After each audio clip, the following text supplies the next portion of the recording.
Caspar here on the 24th of September 2023. It's a Sunday night, about to have supper, and I've got a red wine here. I opened this, gosh, probably 3.5, 4 hours ago. I decanted it probably a couple of hours ago.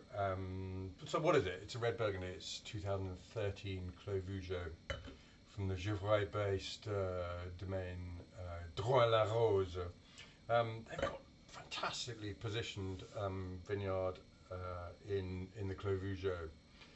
As some people will know, Clos de Vougeot is a very mixed, it's a very large Grand Cru vineyard, and a very mixed quality of soils within it, but those of Drouhin-Laroze high up, particularly well sited.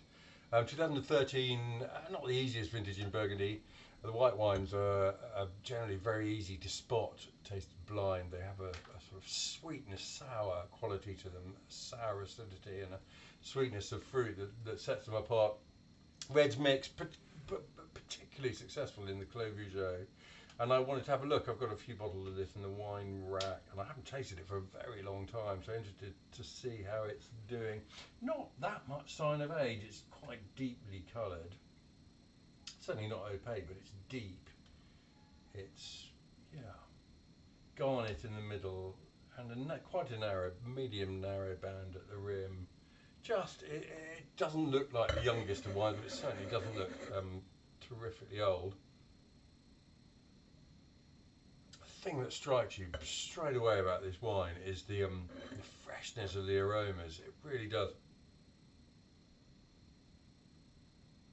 smell airy, smells fresh, smells snappy. The red fruit and darker, it's got that snap of sort of plum skins about it. Dew fresh, there's a bit of Vougeot spice in there as well. A hint of something almost sort of citrus, almost sort of orangey, which is to do with that freshness that I mentioned. But it's got a sort of creaminess to the, within that snappy freshness there is sort of creamy density to the aromas as well. Bit of cherry, something wilder, a bit more hedgerow about it as well. But very pure. Great purity and definition to the aromas.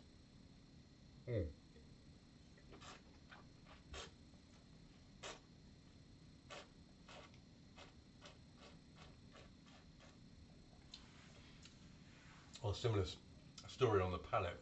The acidity starts right from the front and very quickly followed by the tannic support. The tannins pretty much integrated. They've got a little, they're nicely fine grained. Through the palate they become increasingly upright, increasingly cool and cleansing. A very clean tannins. That acidity and the structure just last and last and last right through the palate.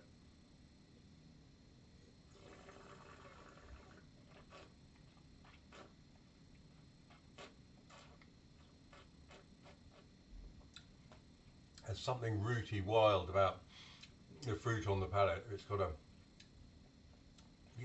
sort of sous-bois, undergrowth, and a earthiness to it, which is indicative of the vineyard.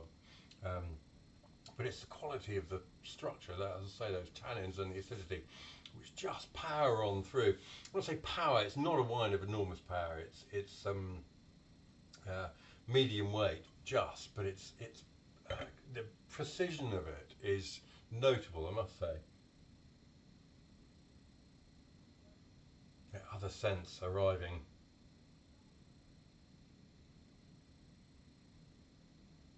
Almost slightly nori seaweed.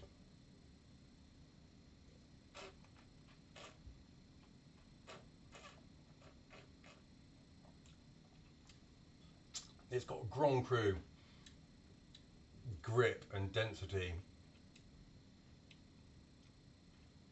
Do you know what, this is just a baby. I think given the choice I'd probably wait another 2, 3, 4, even 5 years for this, and I'm going to leave my other bottles of this certainly for that long.